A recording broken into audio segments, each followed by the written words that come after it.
How to delete Grok Imagine history. Want to clear your Grok Imagine activity log for privacy or a fresh start?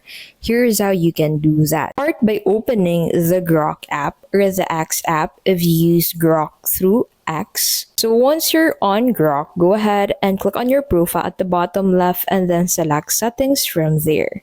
And that will take you to the settings page. So in here, head over into the data controls tab. And then from there, go ahead and click on this delete button at the right side of this delete all conversations to delete your Grok Imagine history.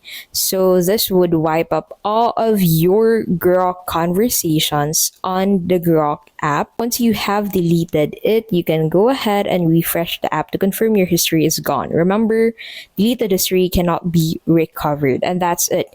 Update your app, go to history and delete with one tap. Keep your Grok Imagine account clean and private.